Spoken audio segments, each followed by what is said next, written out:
lounging. Yeah, how you living, Ski? Yo, I'm just lounging, B. Yeah, how you living, G? Yo, I'm just lounging, B. Yeah, how you living? I'm lounging. It's the breeze. So what's your temperature down there? You know, it was supposed to only get like 67 today, but then it man, it got up to like 72 degrees. It's sunny and just, man, beautiful. Yeah, we've been man, it has been so cold here. Like today was like a high of 36, I think. What? Yeah, I know. And dude, on Sunday, we had a high, I think it was 83. Well, you know, it's like the REM song, "It's the End of the World as We Know It." God, I know. It's just crazy. I can't believe, like, we have such wild temperature swings. It's just unbelievable. Well, And it didn't used to be that way. I mean, I've obviously never been to that far extreme north, but I mean, you guys are, I mean, your spring starts way later than a lot of people's. yeah, I know. That's the worst part about living here, to be honest. Like, summer's awesome. You know, once we get to summer, it's like, then it's awesome. Well, yeah, then it's blazing, just like everywhere, Yeah. every place else. You guys get Yeah. humidity, everything, right? Yeah, exactly. And then, you know, once we get there, we're fine. And, you know, fall is amazing, you know, and winter's really nice. I mean, if you like winter, but, you know, for a couple months, it's great. But man, once like March 1st hits, I'm ready, man. I'm like ready to, like, let's get the warmer weather started. Let's get going, you know. Dude, and it's always like, you're indoctrinated into winter weather. I mean, you've seen it your whole life. Snow to Southerners is like gold. yeah, White gold everywhere. yeah, I mean, we get so excited because we don't get to see it as much as you guys, but you're sick of it. yeah. It's just, yeah. And it snowed this morning. What? Yeah, I'm sitting here just looking at the sunshine. Just, you know, I know. Tennessee I'm up- spring, sun's I'm up- beaming in. I know. I'm up on my 3rd floor with the space heater on. You're like, my Tootsies are freezing right now. I mean, I don't know if I can wear a short sleeve shirt today because it's just too cold. You got some, I saw you had some ink right there. Yeah. I got my so it's my dad's. I'll zoom in a little, but it's my dad's signature. It was his birthday. You just had a birthday. Yeah, so he last Thursday was his birthday. Yeah. Oh my gosh. Yeah, so I got that done, I think 3-4 years ago, maybe. What's his first name? Same as mine, exact same. Dude, that's Yep. awesome. Yeah. Okay, you're a junior. Yeah.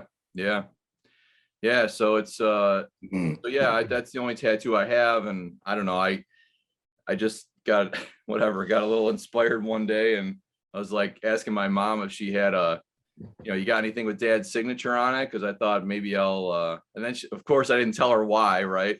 So I was like, she's like, well, why do you want that? I'm like, I don't know, just don't worry about it or whatever. And then I know, and then I called her. I made the appointment, and then I got all panicky because the guy was saying, well, you're sure the dates are right? Because we don't want to screw the dates up because this is like a permanent thing. So I called her real quick. I'm like, hey, Dad died on November 14th, right? And then she's like, yeah, why?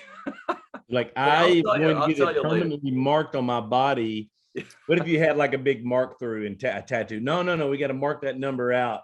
Yeah, Put another I number know. next to it. I know, it's so funny. And then because I didn't tell her why, and then eventually I told her or whatever, but I was like, she's like, why do you want to know the date? Like, what's the big hurry? What are you doing? Like, you're like, I've got to get this right. This one thing I've got to get right for sure. Yeah. Because the guy, I got all panicky when I was there. I was nervous, of course, anyway. And the guy was like, well, this is like no going back, right? The dates are the dates. Like, well, you have a son and a daughter, right? Yeah. Yep. And obviously your son, he's a pretty cool kid, you can tell, but your daughter, what did she think about you getting tatted? Yeah, I don't know. She's fine with it. I mean, she liked it. And then she actually wants, she's actually been wanting to get one. She's got well, she's only 17, but she's got a pretty big scar on her ankle. Like she was a preemie. She was born 2 months early. And Okay. so she had an IV that like infiltrated in her ankle and kind of blew up her ankle when she was, a month old or whatever. So Right. she's got a pretty big, like, I mean, she's got a scar about that size on her ankle or whatever. And so her thing is, she wants to get her middle name is Rose, Yeah. and she wants to get a rose on her on her On her, scar. Yeah. dude, that is cool. Yeah. So I've been trying to, which I think tattoos are cool in regard to people when people actually put something on their body that means something, like your dad passing away, his day, Yeah. in honor of Yeah. him, stuff like Yeah. not like a dolphin going over your belly button, Yeah. or a flaming sun on the small of your back, right? Or Yeah, whatever exactly. that looks like. So I'm trying to negotiate. This is my family crest. I love genealogy. It's Yeah, got that's 3 awesome. blue eagles. It's rowdy. It's my family motto, seen to more. In Gaelic, it means without fear. Yeah. But I've got all girls in my house, I and they're know. like, please, daddy, don't. It's not, you're not a tattoo person. I'm like, okay, what do I have to do to be a tattoo person?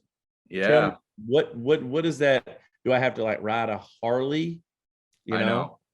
That's the thing with mine too. I thought, not everybody, I mean, people that don't know that I have a tattoo, whatever. I mean, today it's kind of just whatever. Everybody's kind of got tattoos these days, but Yeah. but you're right. It's like people that know me probably wouldn't think I had a tattoo or whatever. You know what I mean? So Yeah, I mean, I don't know, man. You're wearing a dope Howler shirt right now, so I think you're kind of falling into the tattoo I know. I arena. purposely wore this because I thought we got to talk about how I was down in North Carolina and you got I posted that picture and you were like, "Hey Dude, man, I can't believe you're wearing that shirt."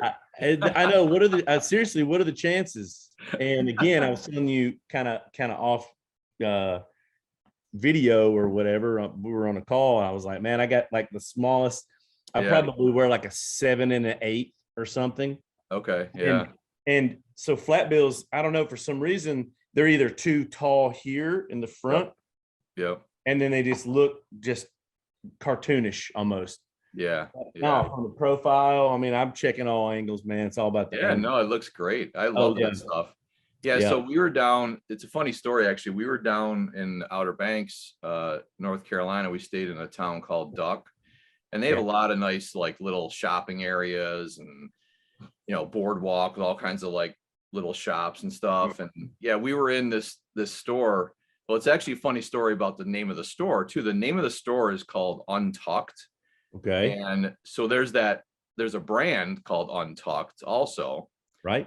but I don't know, like I still haven't figured it out to this day, like if they actually carry that brand of clothing or not. But when I was in there a couple times. I was in there one time and this lady's like, well, where's the untucked section or whatever? And the guy's like, well, we have some around, and he was like real vague about the answer. And it was like, I was kind of listening in on it because I was like, well, I kind of like those untucked shirts or whatever. And, and I don't know if they had any or not. I was like, well, I guess maybe you do, maybe you don't. And then the woman was like, well, that's the name of the store is Untucked. I thought you had like that brand or whatever. Oh my, he was like, I'm not gonna pose and act like Yeah. that's my gear, but he's Yeah. probably, if you put him on the spot, he'd be like, no, Untucked is a state of mind. Yeah. No, we're exactly. casual, we're loose, we're cool. Yeah. We got the vibe in here. Yeah. I would have went there with it, and this probably has some type of inside meaning to them or something. Who knows? Yeah. Yeah. It does. You need to get the story behind the name. I know. I'll be going back, I'm sure, someday, and I'll talk to him. But yeah, it was weird. So the first time I went in there, I saw this shirt and I was with my daughter, and I'm like, oh, this is like terry cloth, and I'm like, I love this like retro, 70s. design or whatever. And she's like, Yeah. Dad, you just can't wear that. Like, I'm not going to let you, You're not authorized to be cool and I'm anymore. like, all right, whatever. And then we were back like a couple days later. I was with my son and his friend, and we were in there, and I'm like, this shirt was like originally $40, and it was on like the sale rack. So I got it for like, I literally got it for like $21. Okay. Yeah. And I'm like, it's on the sale rack. Like, I'm getting it. I don't care what anybody like. No, you probably liked it. It fit good. It's comfortable. Is it? I don't have any of their clothes, just their hat. But is it feel? I mean, what kind is like peak cotton or what is it? Just I don't know. It's super soft, like terry cloth. Yeah, it's just like real comfortable. It fits me. I usually wear a large. This is a large. It fits me like a glove, Heck yeah, So, man. yeah. So I went back and got that, and then I found another one. My son's friend, I'm like, they had a blue one like this or whatever. So I'm like, oh, Joe, you got to get this one or whatever. So he got that one. I got this one. And then my son found this real funky, like polo as like a V neck kind of low, it was like forest green, like terry cloth polo. And that was like, got that? Your son got that one? My son got that. Dude, I got to see, you got to give me a picture of it, because forest green, that olive green is my favorite color, and I love terry cloth. I'm gonna have to bite his style. So yeah, it's in that picture. If you look at that, I'll send you that picture again. But the picture of the three of us, that's the one. That's the one he's wearing. That's on the gram, right? You got it on the gram? Okay. Yeah. Yep. I thought you put it on there. Yeah. I thought you put it on there. So. Yeah. It's cool, so funny though. But yeah, I don't know. I just like, I'm kind of like you. I mean, you seem to like the little funkier kind of stuff or whatever. And I'm kind of the same way. I just like, I don't like to wear stuff that, whatever. I mean, I wear mostly hoodies and shit like that, but it's like, no, you're an athlete, dude. Like I see that you golf, and I don't golf. I mean, I can get out there and stroke on a drive, but you get all the technicalities of the game that I do not have the emotional, or not the emotional, the attention span to really want to get. A lot of it's mental, man. It's like, I'm not a good golfer by any means, but I mean, I like to do it, and I can hold my own, but it's not. Yeah, it's aggravating. It really is. But we played a couple times in North Carolina last week or 2 weeks ago, and it's nice. It's nice just to get out in the warm weather and hit some balls around and stuff. But it's good. My son and his friend that came with us, they're way into it. Like, I golfed twice with them that week. I think they golfed like 6 times. Are you serious? Yeah, they were out I think they golfed almost every day. I was like, I'll go out twice with you guys. And that, like, I'm taking the batteries out and chilling. Yeah. I'm like, that's enough for me. I'm like, I play 2 rounds of 18 holes, and I'm like, that's enough for me. So Duck, North Carolina is in the Outer Banks area, right?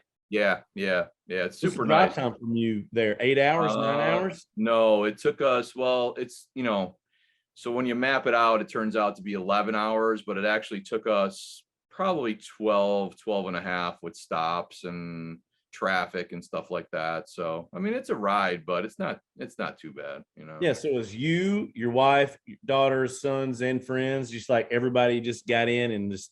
Yeah, and my mom went too. Okay. Yeah. Now just got a big house down there and just chilled. Yeah, the house we got, so it was an enormous house, but we got a good deal on it because it's technically still the off season there. Yeah, even though it was Easter week, but still the off season. So yeah, I mean, we got it for probably a third of the price that it normally rents in the summer. So wow. Yeah, we lucked out. But then we lucked out with the weather, man. It was like, I mean, we had some days that were like 75, 78, almost 80. It looked like a good time and just good weather all the way around from the pictures that I saw. Yeah, it was really good. I mean, we had some, even the cooler days, it was like low 60s.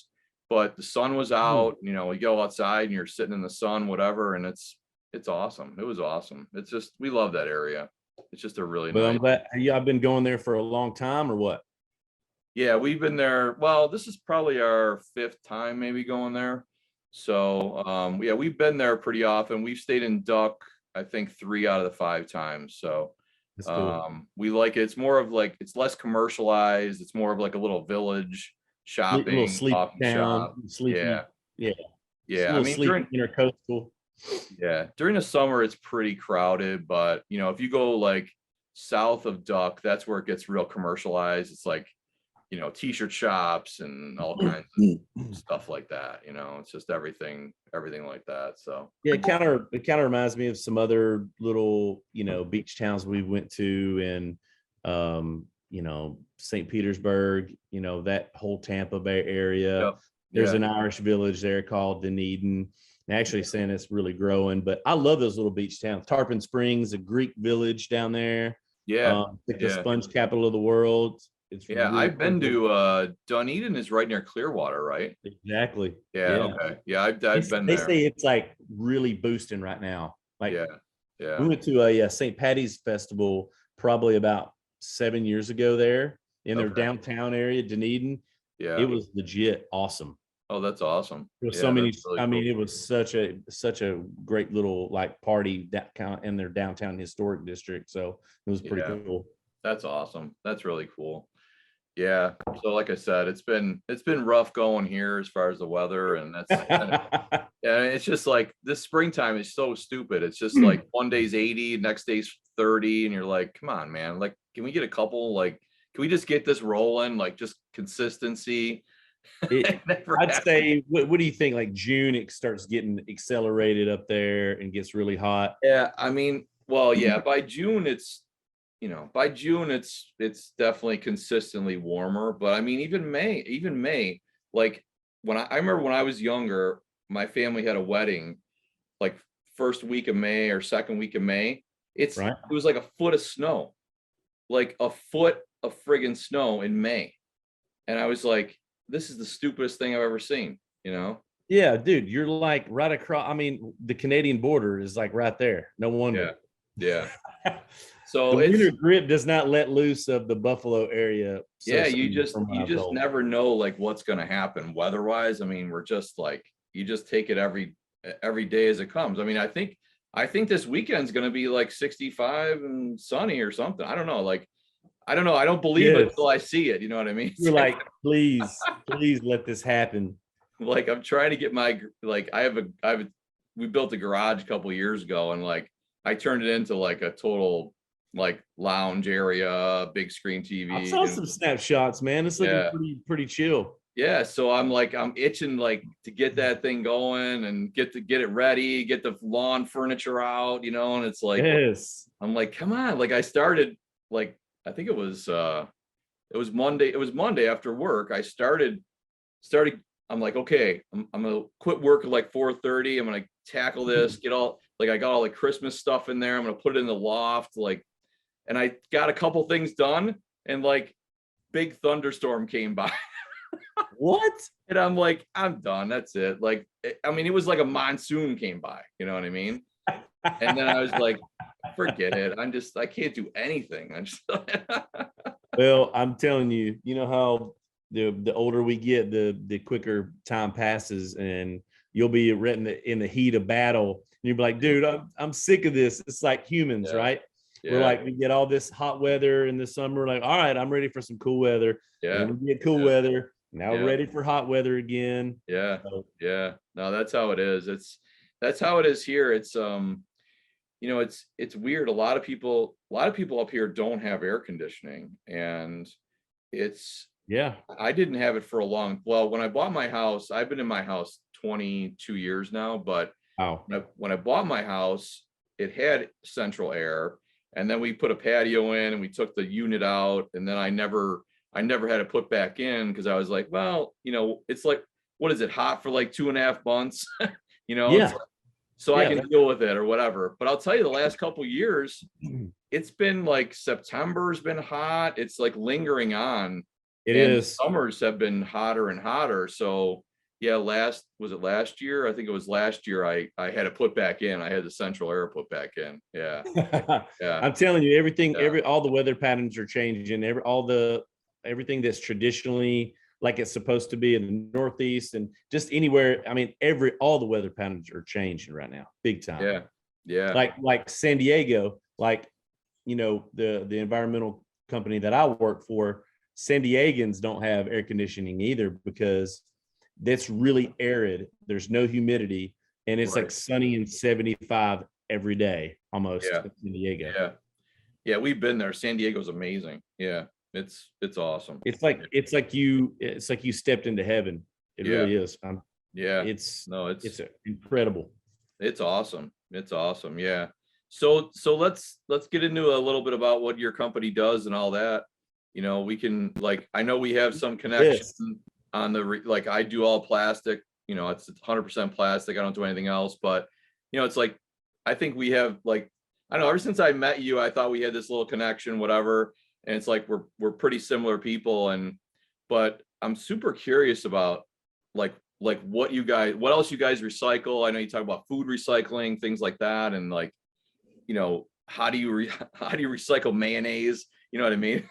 Yeah, I know. It's like I think people in our industry that are connected with me on social media and whatever platform, and of course I try to cast a wide net and bring attention to kind of what I do. I mean, I love being in the environmental arena. Obviously, I think you and I have talked about before being in the environmental arena for me, and my passion is really kind of a win-win because, you know, you get to help the planet, help your local environment, or you know, we're nationwide, so we get to impact the environment in a lot of different areas of the United States. But also, it's my job, right? I get paid to do Right. what I do, and I mean, it's a win-win. You know, I've made a post, I believe, about that before. I just feel really fortunate.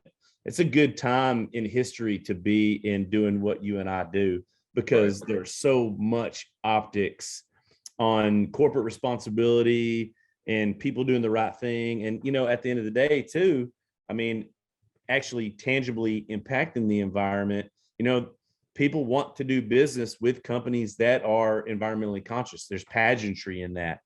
You Right. know, people want to be connected on a consumer level. You know, if they're buying something from the company or they're doing business, they want to know that they're taking care of the environment. They're not flooding the rivers with chemicals. They're not putting, you know, pollutants in the air. And so it's cool. I mean, you know, really the 10,000-foot view of what we do as an environmental firm. I'm the VP of sales with an environmental management firm called Complete Recycling out of San Diego, California. But we really, you know, we manage hundreds of waste streams with manufacturers around the United States. And that means, you know, whether you have cardboard or plastic or food waste, you know, or wastewater, DAF sludge, you know, the leftover stuff coming from your wastewater. You know, you have general refuse, you have, you know, whatever services, you know, managed services is what we provide. And with that comes a suite of solutions, you know, for each individual waste stream. You know, we manage it under a single point contact where we get all your waste streams, put it under our umbrella. You don't have to deal with 5 or 6, 7 vendors, right? Yeah. Yep. And I think we're in such a society right now, and I think you know this, people want easy, you know. So, but with that, we're not just, you know, managers, but we'll actually deploy technology through a client portal system that we developed. We didn't go out and buy, you know, like a piece of software out of a box.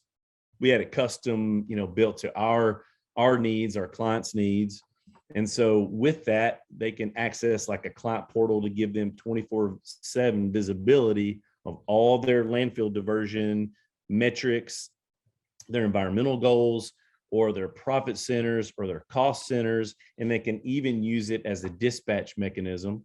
You know, we cater to on a plant level and manufacturing level, environmental health and safety person, an indirect procurement person who's dealing with outside vendors and service providers, or, you know, somebody in facilities, somebody in maintenance. I mean, it's different with every Right. company who has the environmental in their purview, right? Who manages that. Right. So we make their life a lot easier because, you know, something that I've learned about being in the environmental arena since 2010 is that for manufacturers, recycling falls about out of the top 5 on their to-do list every day.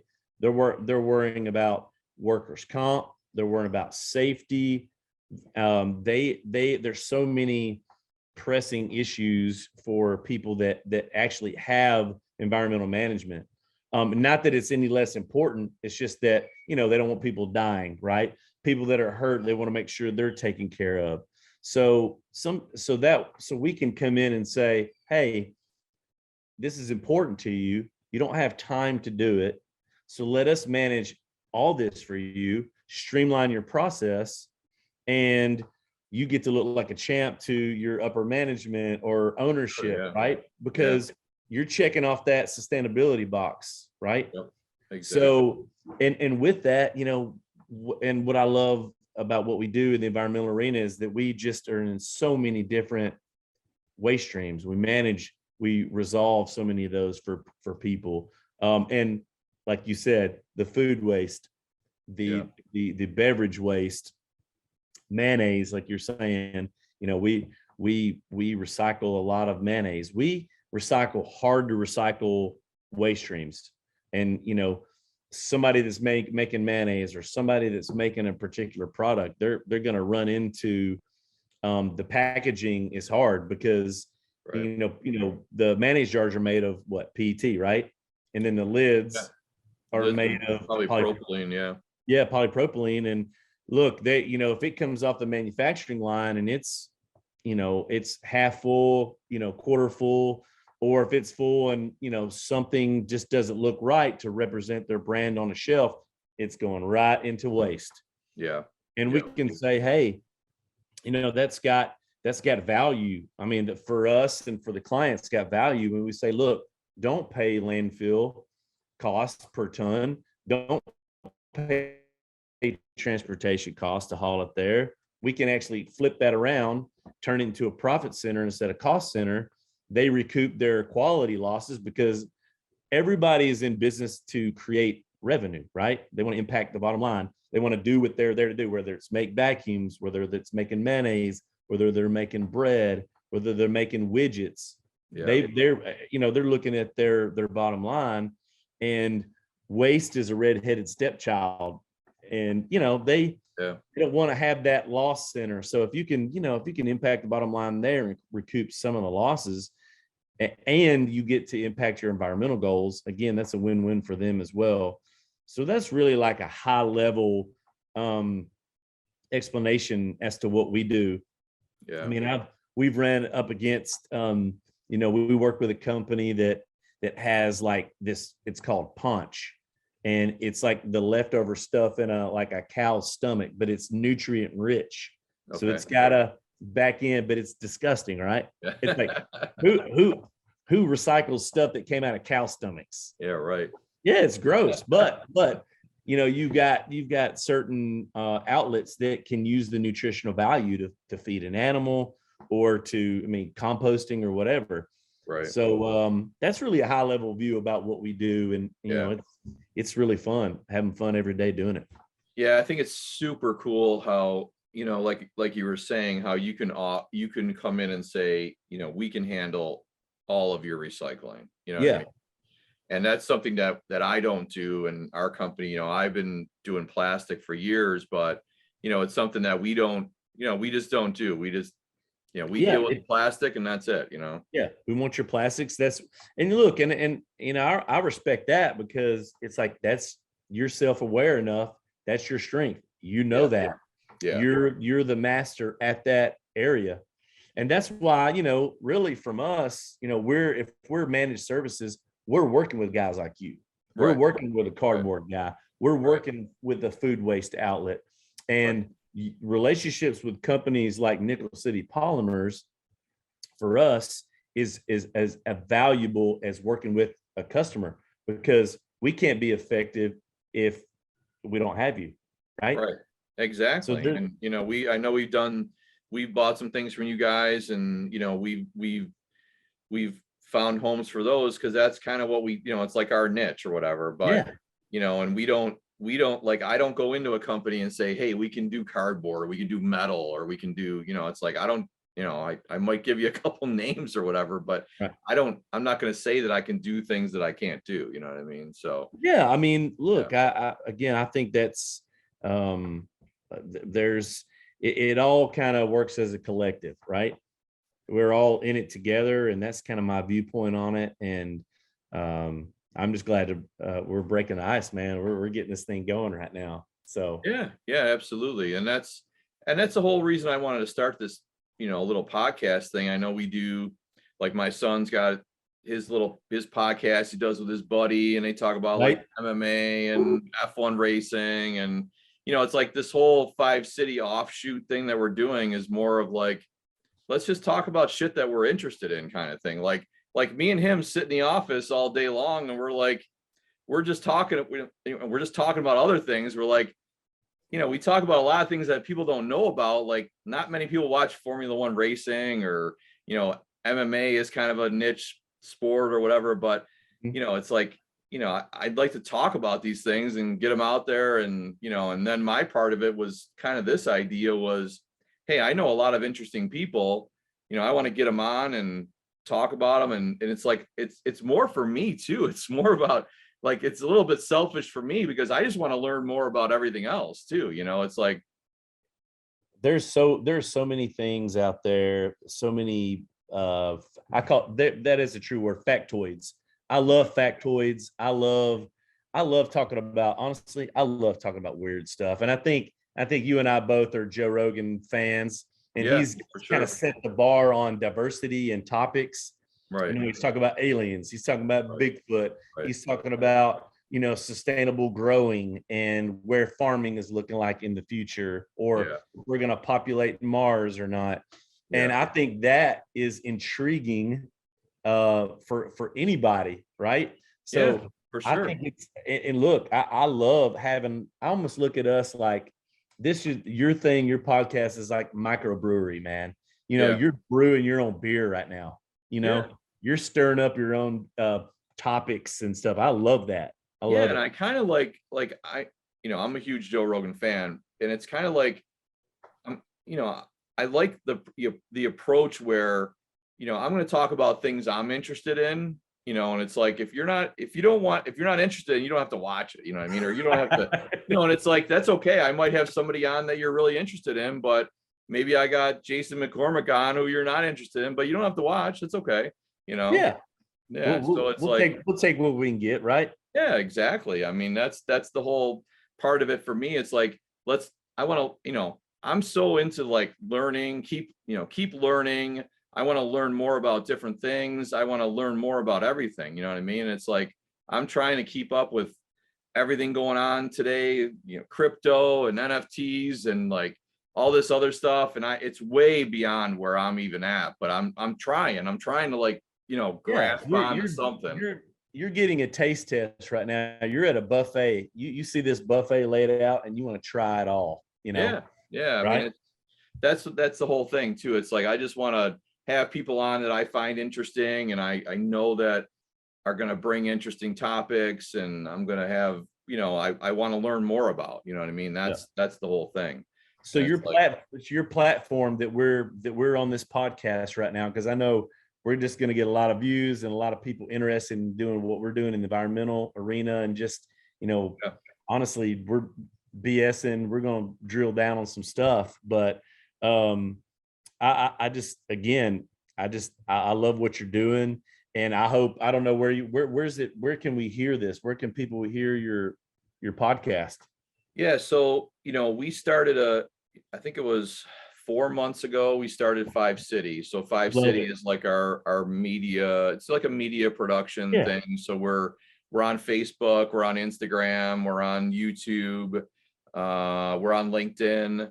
Yes. So, we're on a lot of different platforms, and my son is kind of handling more of Instagram and Mhm. Twitter. So Right. he loves Twitter, like that's his thing. So it's like he's kind of growing that aspect of it.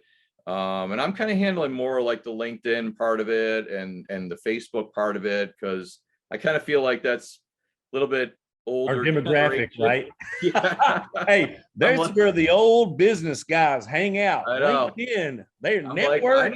I know how to use Facebook, I think. So, and he's like, I don't even go on there. So you can do that or whatever. So So if you're looking at social media as, you know, your top, what, four, where are you ranking? yeah, I mean, I think, LinkedIn is really where like I've made my mark. So, Yeah. really what I'm going to do with this podcast is share it on my page. I think I'm over, I'm approaching like 12,000 followers. So, Yes. that's the whole part too. It's like, I'm looking to give guys like you or people like you a little exposure too, and say, hey, here's a guy I really like. And Yeah. you're into this arena and you have stuff to recycle, and here's your guy, you know what I mean? So, Right. I'm definitely into using that platform to promote this more, and then building the 5 City, page on LinkedIn more too. But yeah, I mean, it's going to be shared on all platforms. So they're building a YouTube channel is up and running.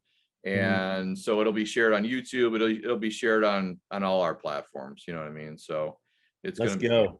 to be everywhere. Yeah. But dude, 5 City, man, I need a hoodie. I need a 5 City hoodie. I know I don't have any 5 City merch going on yet, but it's gonna happen. I feel it in the future. This is the wave, the next wave, man. I know. Well, maybe we'll get a little sponsor from Howler Brothers or something, right? Howler Brothers. We need, you guys are lit dudes. We're lit guys.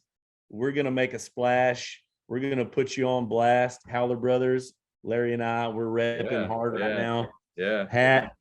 He's got the dope shirt on, so I'm pumped about that. Yeah.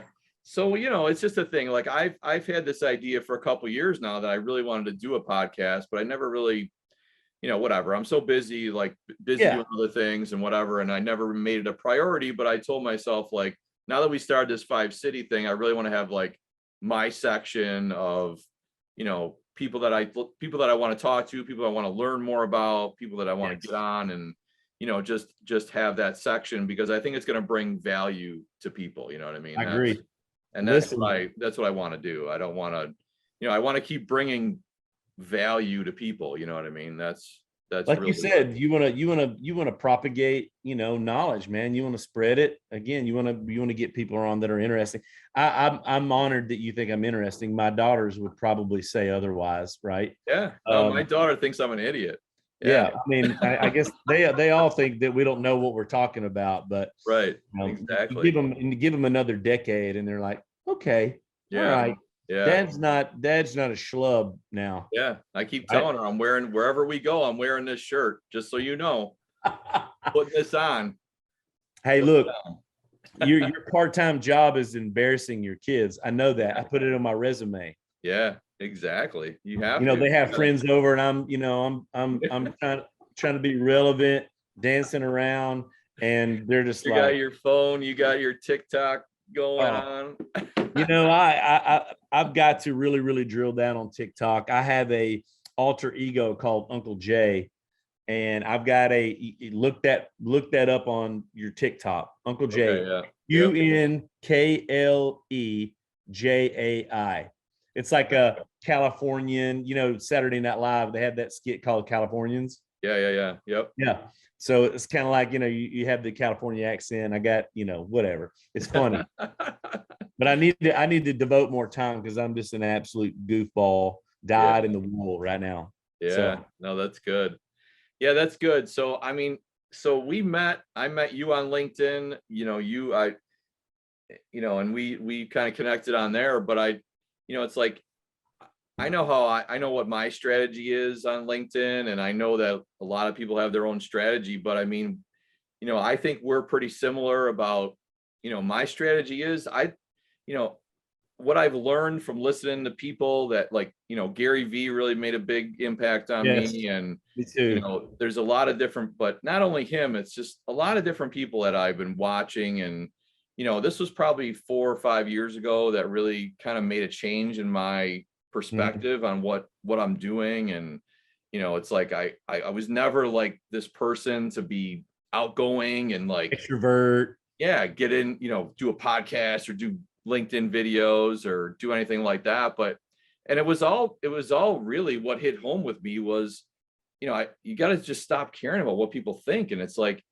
I was always worried about like, oh, what, I can't do that because what somebody, it's like, Yeah. why, what does it matter? You know what I mean? It just doesn't friggin' matter, Well, I think when it comes to, it does not matter if you're extrovert, because I'm a diehard extrovert. I am. I Yeah. mean, ask my wife, if she takes me to a public spot, I'm going to know 80% of the room and I'm going to talk to them. Yeah. And it's Yeah. just like she wants to blow her brains out. But it doesn't matter if you're extrovert. It doesn't matter if you're introvert. We all, I think, in some degree, care about what other people think. And what I like about what you say and propagate, and what we hear from guys like, Gary V. Listen, Gary V is like, my little cousin turned me on to him in like 2015 or 14. So I've been following him for quite a while now, but he, I think we see the drippings, all that stuff drips down, and he's so practical. People Right. want this profound explanation on, on how you succeed and how you approach business and how you approach life and your mentality and your integrity. And Gary V is the type of guy, and you agree with this, he's so practical. Yeah. It's really black and white. He's like, dude, do good, and things are going to intangibly impact your life. Yeah. It's like not said, like don't expect it. I was just thinking about that the other day. It's funny you say it, because I just thought about that part of it. And I'm like, he always says, it's like, you want to lose weight? Well, eat less and exercise more. Like, Yeah. it's not that hard. You know what I mean? You want to do better? Well, work harder, and you'll work harder and work consistently. You'll do better. You know what I mean? You're gonna see the results. I forget the outlet how I absorbed this, but somebody asked, like, okay, when you work out, like how long does it take to really see results and get in shape, cardiovascular or external, your muscles? And they said, you can't put a time limit on productivity. The success comes from a long period of time of consistency, right, and regularity, and again, in dedication. Like, it's your success is measured over a long period of repetitive moves. Yeah. You can't put a timeline on it. No, the thing is, when it comes to that, I've been overweight my whole life, right? Right. And I've tried everything, like crash diets, the Keto, meal plans, the whole deal. mm-hmm. But in the last 4 or 5 years, it's like, it's all about consistency. It's you have to, you got to work out 3-4 times a week. You got to watch what you're eating 90% of the time. Yes. And you got to just do it, and for me, I have a terrible metabolic system. You know what I mean? Right. My genetic predisposition, man. Yeah, my sugar's all out of whack, and Yep. I have high cholesterol, whatever. But, it's like, I'm constantly managing that, because I'm one of those guys. I'm like, I don't want to be on medication if I don't have to, Exactly. So, I've cut down. I was on medication for sugar. I cut that out. Now I'm like, I don't need any sugar. I don't need hardly any carbs. You know what I mean? So I keep it under control, but that's what people don't understand. It's like, you got to be disciplined, man. Like, you got to do it 90% of the time. Don't get me wrong. I eat a lot of chicken wings and drink some beer sometimes. Yeah. But, it's you not got consistent. Yeah, you got to get right. You have a night of chicken wings and beer. Like, the next day isn't do it all over again. Do it over again. Yeah. You're like, no, dude, I'm going to be on that, because I know you get that Peloton. You're like, I'm on that Peloton, and I'm grinding and I'm sweating that off my body. And look, life is, about what you make it. And I think it would be boring if we all had to stay consistently on a diet plan. But this, I hear that, the goal and the roadmap to healthy is, you have to eat portionally. It's it's really what, 80% of your physique is your diet. They say, it's like, 20% you work out, but how you eat and nurse yourself is a huge part of it. Yeah, and especially when you get older, it's like, everything you eat, it's like, you're right, it's 80 to 90% like what you eat. I don't even have to work out. If I manage what I ate, I would still do fine. But I like the cardio, keeping that cardiovascular. I follow a doctor in Texas. I don't know if you know Peter Attia. Do you know him at all? I think, is he on LinkedIn? Yeah, he's on LinkedIn. But I think I've seen some posts from him.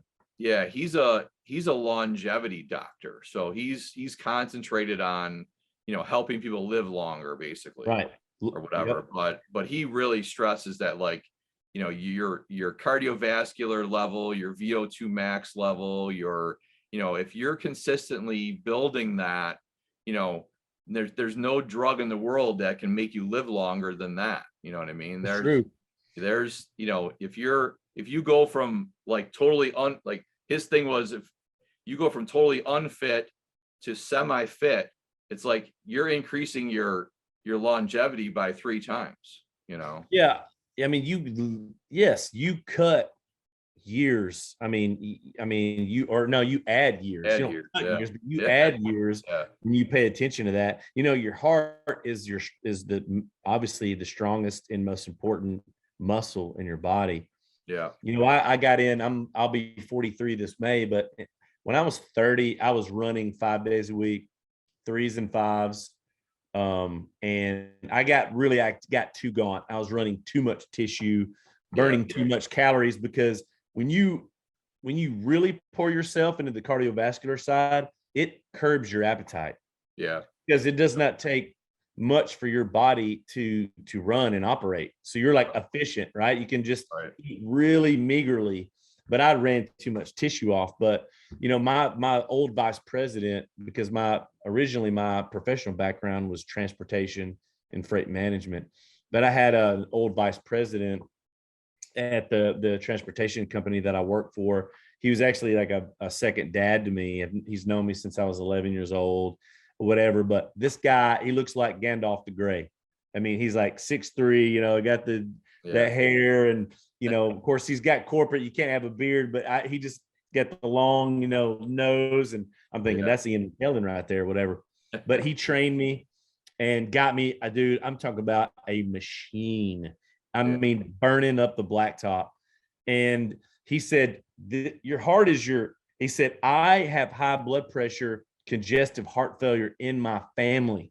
Yep. And I've been running every 5 days a week for 30 years, right? It doesn't matter. Rain, shine, this guy's plowing. Yeah. And he's, tall, slender, lean, or whatever. But he said, my resting heart rate, guess what it was? 35, Larry. Crazy. 35. And he said, think about it. He said, my heart's doing this. Yeah.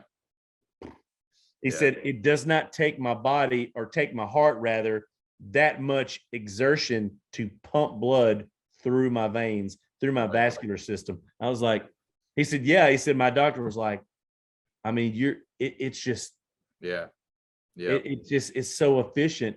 And so, that's the key. And, I know you're big in cardiovascular. So, I mean, I bet your resting heart rate is it's probably pretty good because you put in the work on it. So. Yeah. Mine is pretty good. I mean, consistently it's probably, 58, 59. That's awesome.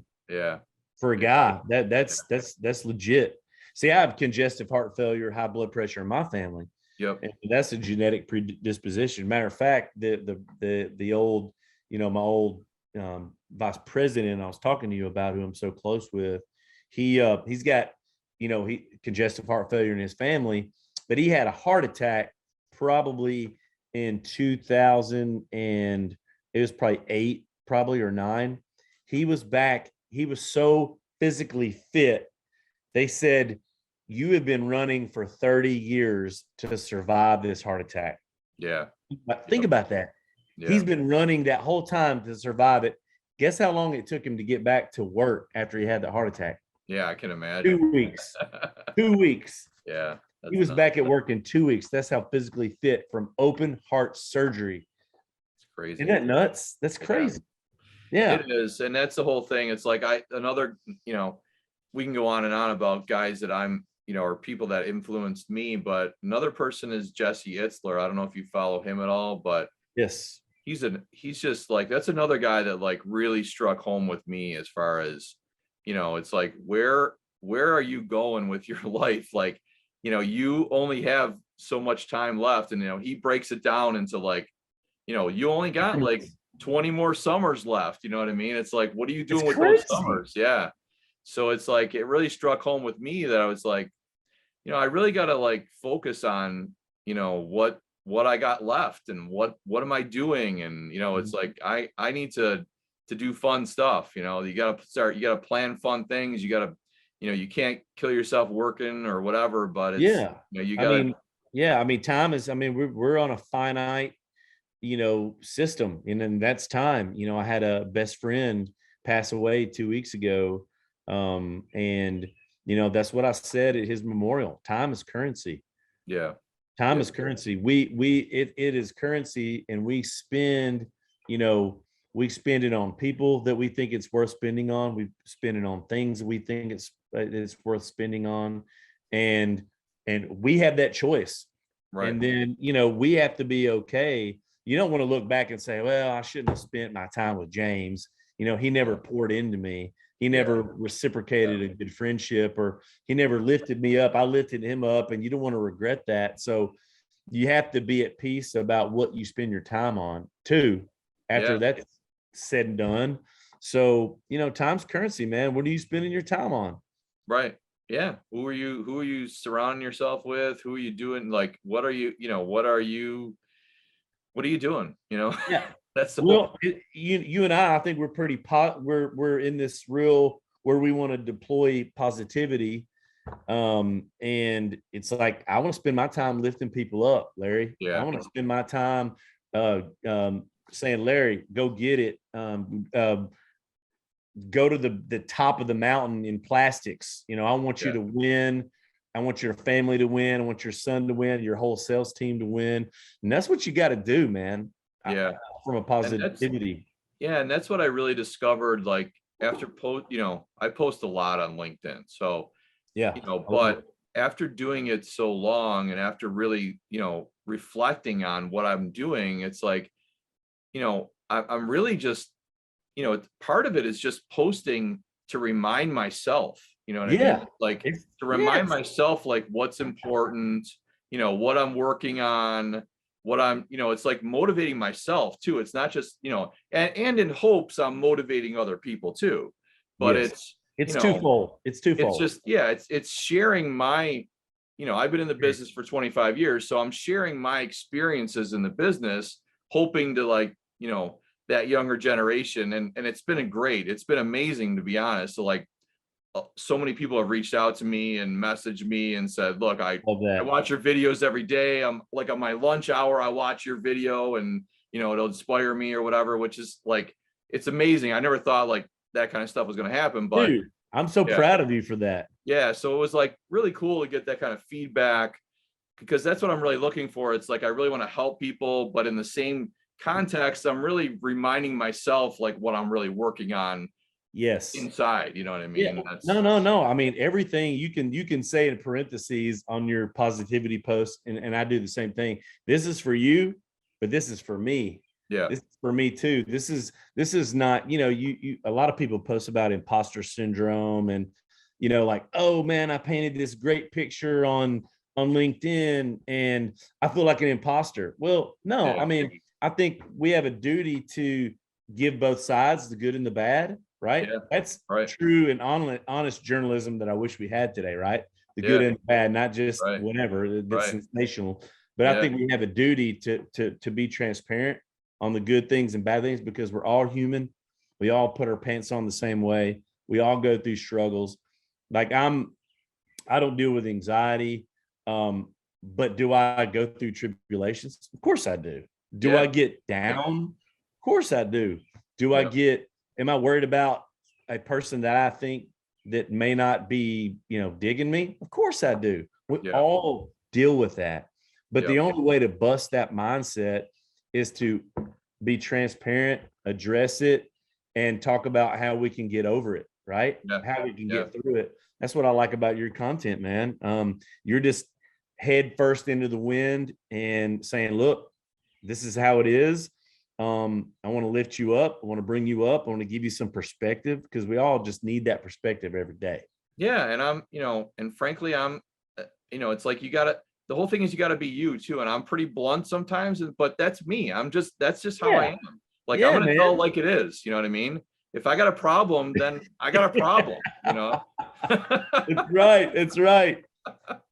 Look, so, listen, that's kind of how it is. It's like, I just want to, be myself on there. And yeah, you're right about posting. Some days are good, some days are bad. Like Monday, I don't know what happened. Like, there was like 3 or 4 things that happened right in the morning, and it wasn't even 9 o'clock yet. And I'm like, holy shit, it's not even 9 o'clock. And I'm like, this is going to ruin my whole fucking day. You know what I mean? I'm like, but then I'm like, okay, let's take a step back. Yeah. Let's like ride the Peloton for 30 minutes and like, okay, let's get figure some all this out. perspective. You know what I've been saying lately? It's so funny. First world probs, hashtag first world probs.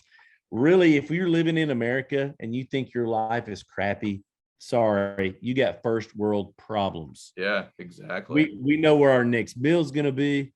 We know that we've got a roof over our head. We know that we have water to wash our backside and to drink. Right. We have indoor plumbing. We have air conditioning. I mean, you can break it down to the simplest terms. And that's what I love about kind of going back to Gary Vee and Jesse Itzler. And I know, listen, a positive stud on LinkedIn right now is Mark Samuel. I mean, he's another practically thought guy, right? Matter of fact, Mark Samuel, I hope he sees this on LinkedIn. You need to have him on as a guest. He's a light in a dark world, man. I like that cat. He's got it together. He knows where he wants to go. All about physical fitness, all about positivity, all about that hustle life. But I think that's when we talk about time again, and Jesse, it's like, what are you doing with your time? And you and I feel like we're kind of equally yoked in the way that I think we just want to impact people, man. I mean, in today's society, everybody needs it. Yeah. And it's beyond my business. Like on my page, I hardly ever post about my business at all anymore, to be honest. It's like, I'm okay with that because and that's the thing. It's like, my theory is I want people to get to know me. Like, if you know who I am and I'm putting it all out there, like I don't have anybody calling me out saying, no, he's a liar, or he's, you know what I mean? There aren't people crawling out of the woodwork saying, no, that guy doesn't pay his bills, or that guy's an idiot, or whatever. Your doorstep is swept. Remember what I said all the time? You're sweeping it, man. Yeah. And I'm like, I'm okay with that. I'm okay with putting myself out there because I got nothing to hide. You know what I mean? It's like, I try and do everything, everything by the book and treat everybody nice. And do, of course there's always back and forthing in business or whatever, but it is what it is. I try and always, treat people with respect and be kind and that whole thing. And that's just how I am. I don't, and I'm not faking it. I'm not putting it out there. Like, that's just who I am. You know what I mean? Right. Yeah. Look, and you're even say from being a real person, you're saying, look, this is a lot for me to put myself out there. Yeah. I struggle with that. And that kind of transparency is disarming for people. They're saying, you know what? Larry's a real dude. Larry shares my anxieties. Larry shares my troubles. And then guess what? You're connected. You connect on that level and you're relatable. Yeah. So I love it, man. I love it. I love your strategy because I think you and I think the typical strategy is, yes, LinkedIn is a business platform. But, you and I have discussed kind of off screen that, look, I want you to know the whole person. Right. Yes, I'm Jason. I'm the VP of sales of a management company. Larry's the president of Nickel City Polymers, and this is what we do. But it's good for somebody not just to see the business veneer. They need to see what's here. Emotional, the EQ because part. It's like, if you don't know, that's the whole thing. It's like, you can advertise your business and what you're selling and the whole deal, but but who cares? Like, if I'm not going to buy something from you just because maybe it's a, whatever, but if you're out there and you're telling me who you are and I'm like following you and like that, it's a whole different mindset these days. And that's where I had to like make that transition to be like, I need to put myself out there and it's like, let people in, let people get to know you and who you are. And, you don't have to like talk about your family or anything like that, but I kind of document what I'm doing, daily, and kind of thoughts that pop in my head. I'm like, I get my phone out and type in the notes section right away. If I I get do too. I do yeah. too. So I'm like, I'm Thank just, God for the something pops Apple in my note head section. yeah. So I'm like making voice memos and whatever, but that's just stuff that I can use later to hopefully, whatever, put out there. And Well, I don't know. we have so much information that's coming at us at an exponentially fast rate that it's like, if you don't write it down, you're going to forget it. Yeah. Like I'm it's sitting there, taking a shower, and I've got this idea for a movie script. That's how my mind is. I'm thinking of movie plots, and I'm like, oh, that would be so cool. I would love to watch that I because know I'm a big movie buff. That's how it is. Some days it's just weird with me. I just get like things just start like popping in my head, and I'm just like, I gotta write this down before I forget, like, because I'm never gonna remember it. But I like to just document it, that way I'll remember it and post it a later date or whatever. But yeah, just stuff. Sometimes I get days that are just like I'm inundated with thoughts or whatever. everything. Yeah. Well, I think my biggest mistake, because I had a young guy that was in sales with me at my my first corporate job in transportation, and but he went on into real estate, and I went in the environmental path, and he was just starting really to get his name out in our community. And he came to me for some advice. He said, should I do a separate business page instead of talking about business on my personal Instagram and Facebook? And at that time, this has been 4 or 5 years ago, I said, man, no, keep it separate. Like you get a real estate page, and you just talk about real estate there. You keep that, don't blend. But that is not, I've changed my mind, right? Because we talk about, you get new information, and that's where we have the ideology that people need to know the whole version of Larry, the whole version of Jason. Right. They need to know you inside and out, because look, people want to do business with people that they like. Right. Exactly. So if you come across as a real person, you're disarming, you deal with the same stuff, you talk about it, you share it. I'm like, man, I love Larry. I'm gonna give him some opportunities. I relate to him. I'm gonna talk about plastics or whatever. So I made that big mistake years ago about trying to keep personal and business. That's why it cracks me up. You and I talk about this. People that try to blast you for putting personal, your whys, and that's your children, your wife, who support you in your business and all this. And they're like, that's for Facebook. Yeah. Oh, put that on Facebook. That's for Instagram. Yeah, I'm like, what I say? Well, hey, social media police is coming out. Yeah. And exactly. I'm just like, hey man, like you say, if you don't want to see it, just scroll on down. You're wasting too much negative energy and time and exertion, even typing that out and trying to blast somebody. Like, just move on, man. Move on. It's pretty easy to unfollow somebody. That's what I say. I mean, if you don't like what I'm posting, then hey, you can unfollow me. That's okay. Well, look, we in this technological age, we have the ability, because remember, so think about this. Facebook has been on since 2004, right? Something like that. Yeah, something like that. And when social media was just coming to the forefront, they were like, oh, I have got to be cool and get 80,000 friends. Yeah. And that was that was the false sense of success for a long time in the inception of social media. People thought, oh dude, I got 20,000 followers, man. I've made it. Yeah. But really, we have the ability now to curate the positivity and people that bring us up, and people that are in industries that we're interested in, right?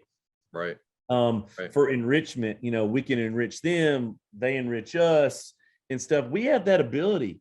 It's Yeah. like, if you don't like what Larry's putting out, scroll past, Yeah. don't connect.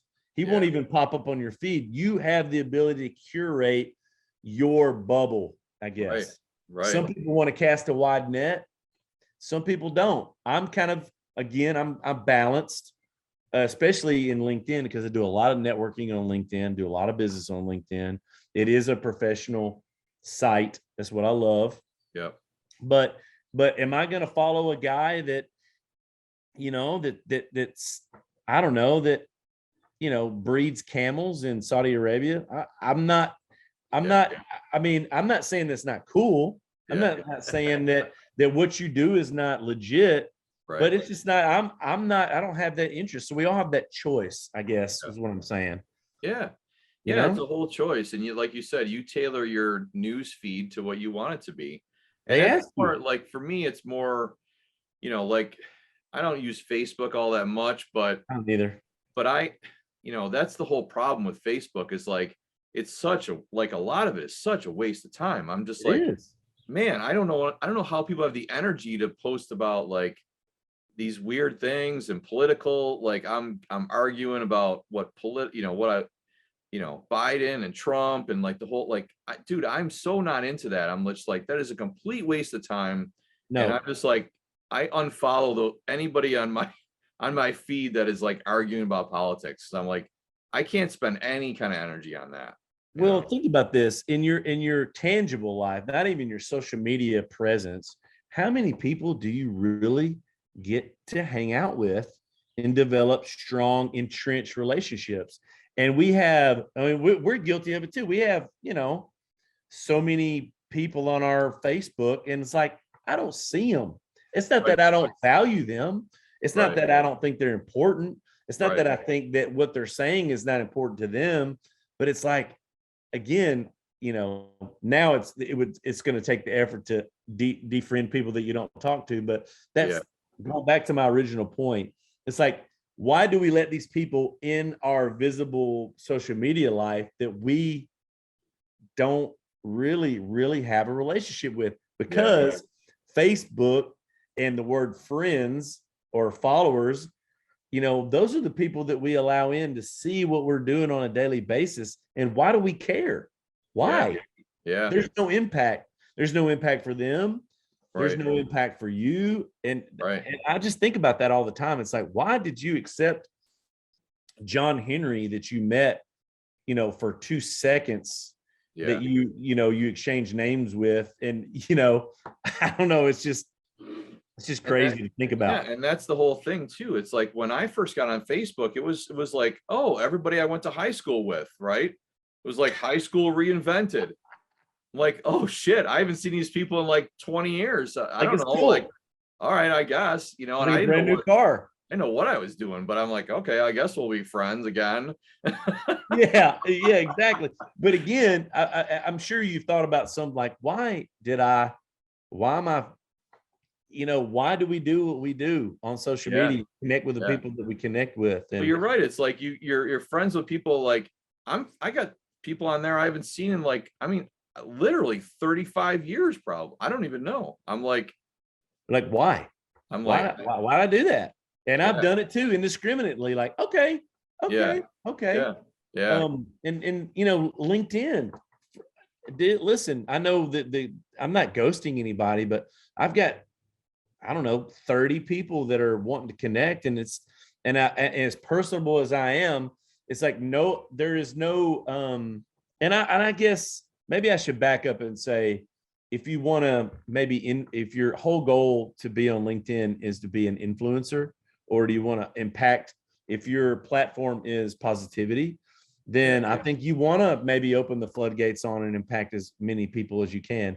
I tread that balance between industries that are like industries like the environmental arena, or industries that I'm interested in personally, that I right, want to learn about, that I want to see populate my feed.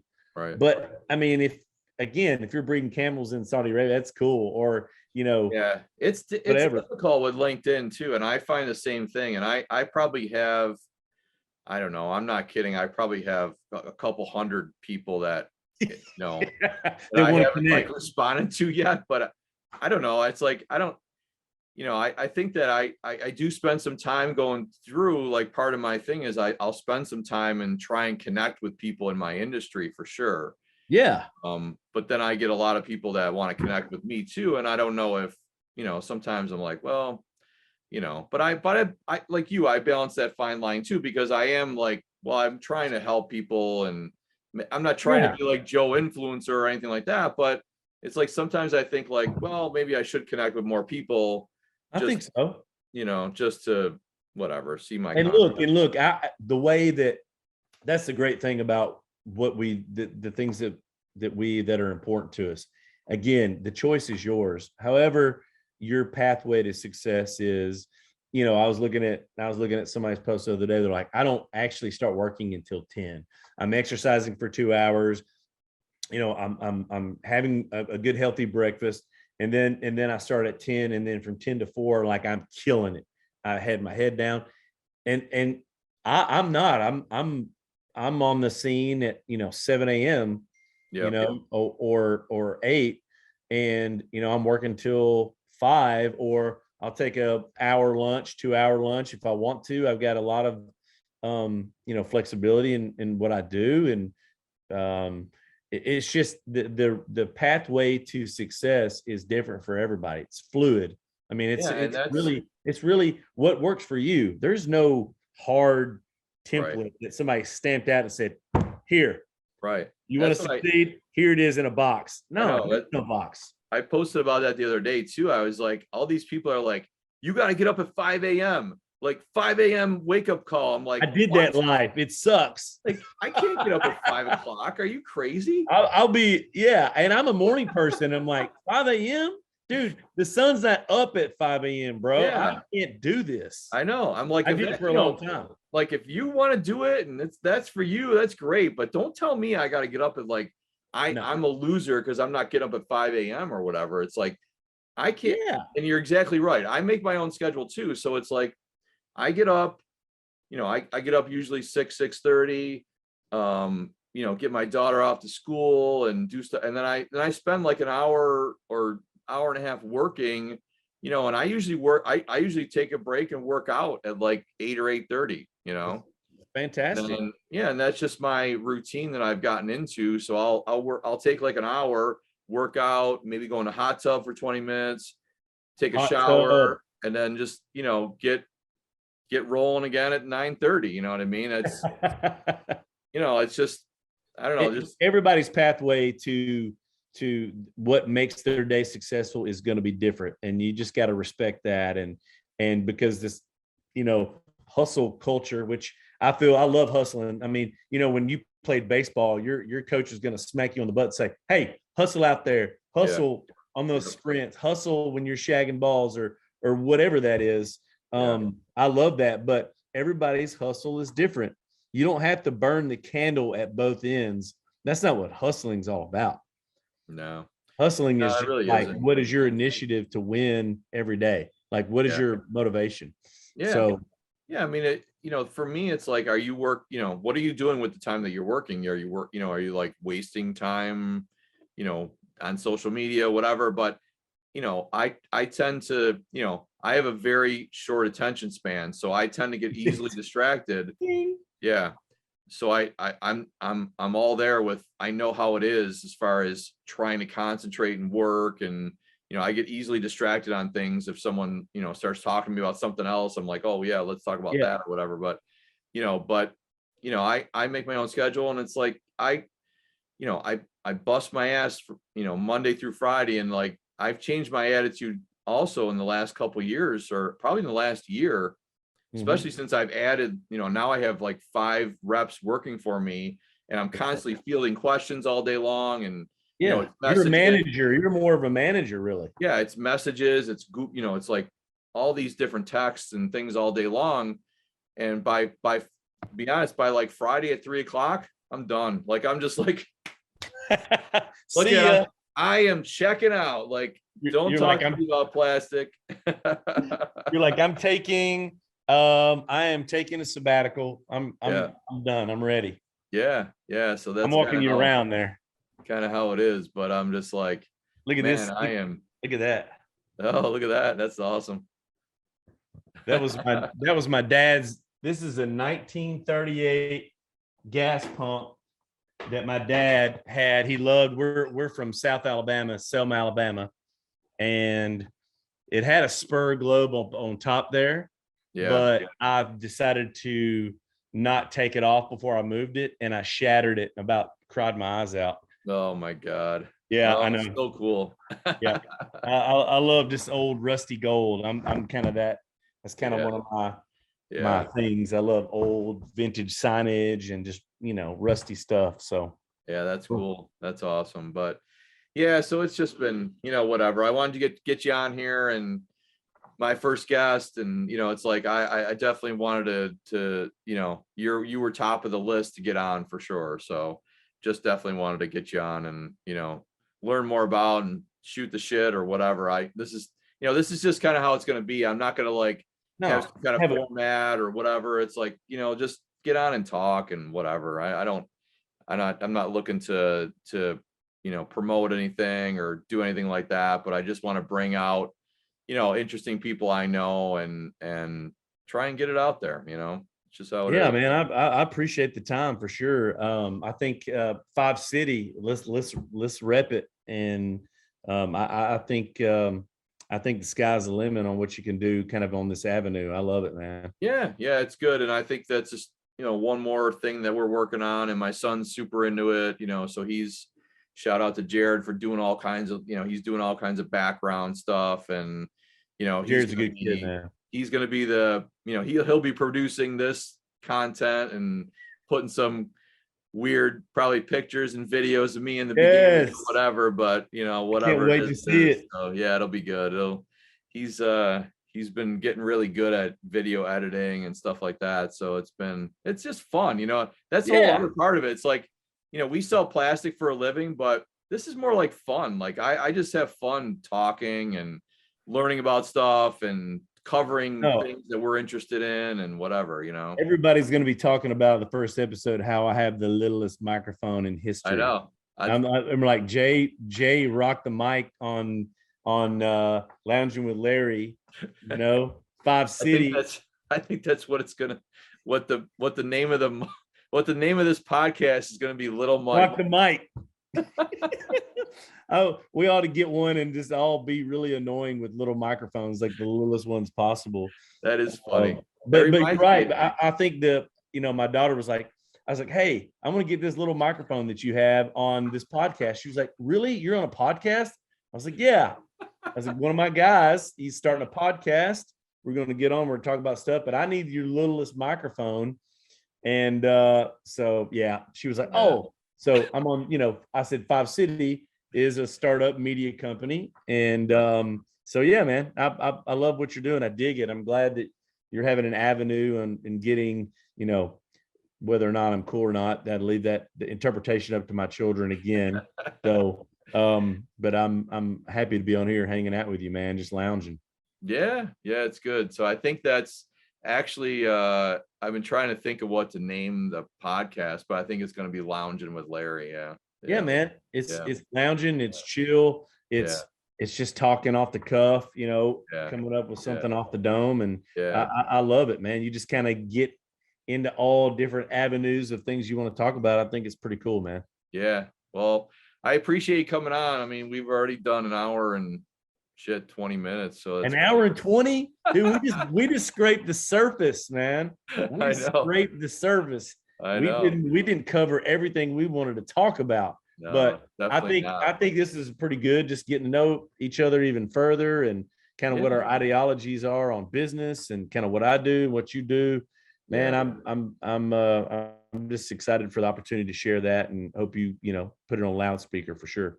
Yeah, we'll do that. And like I said, I just want to get it out there and do, we'll definitely have you back on. I mean, I think that's the whole part of it too. It's like when you find somebody that's interesting or whatever, you definitely want to keep, hey, keep updating. What are you up to? What are you doing? That kind of thing. So Yeah. That's definitely what we're looking Let's at. do it. Let's do it. Let's do a selfie, man. How's Yeah, this? all right, man. Let's do a selfie. I got you.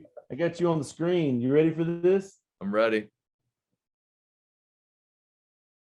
Oh, we did this live, man. We That's did it. this live right now. Well, I think thank you for the opportunity on kind of getting on. You know, again, hope Loungin with Larry sticks. I love it. Yeah, So- yeah, I think that'll be the thing. And you know, the whole lounge thing too. I originally wanted to call, like, a couple years ago when I thought about it, I'm gonna call this thing Wells Lounge, because my grandparents owned a Yeah. bar called Wells Lounge. Are you So serious? yeah, so that was kind of why I came up with that. But that's where the whole lounge, like lounging with Larry, I think I'll stick with that. But yeah, the whole lounge thing, that's where it comes from. I would please try to find some signage. That's what we need, right? The rusty old signage that says Wells Lounge. I guarantee a family member's got it. You know what I got? You'll never believe this. I've got a frame. My mom actually framed an old softball jersey that they sponsored a softball team, Wells Lounge softball jersey. Yeah. Let's go. Yeah. That's awesome, man. Yeah. I've got some good memorabilia from that. I've actually got like 3 or 4 packages of matches, Wells Lounge, like original matches. Yeah. Hey, address, send it to me. I gotta have them. I love matches. Yeah. Yeah, they're super. Yeah, they're super cool. I just ran across them the other day. In fact, I was like, oh, it's like just so much cool, memorabilia. You know what I mean? So That's awesome, man. yeah. That's going to be our next podcast, like episode 20. We got to get a lot more cooler people than me on here so we can break out all this other stuff to have me back on. So yeah, no, that's good. But yeah, I've got a lot of, like, I have a lot of the old bar glasses and stuff like that too. Like I've got Utica Club glasses and the Indian Head serving trays. Yeah. send me pictures. I got to see it. Send me pictures. Text me. We can dig them out for sure. Yeah, I know. I got, even in my kitchen drawer, I'll pull it out, and I got the old bottle openers from the bar and stuff. You know what I mean? Yeah. So it was in Utica? No, it was not in Utica. It was in Buffalo, actually. It was in a town called Cheektowaga, which is just east of Buffalo. But yeah, that's kind of where we grew up, and my dad worked there as a kid. He worked in the bar. Yeah. Dude, this is a whole, I mean, I'm excited to drill down this when we got more time, for sure. Because I know you and I can like talk all night. Yeah, I know. So we'll end this, but yeah, we'll keep it going and do that. But I'm gonna stop the recording now. But yeah, it's all good, man. I appreciate it.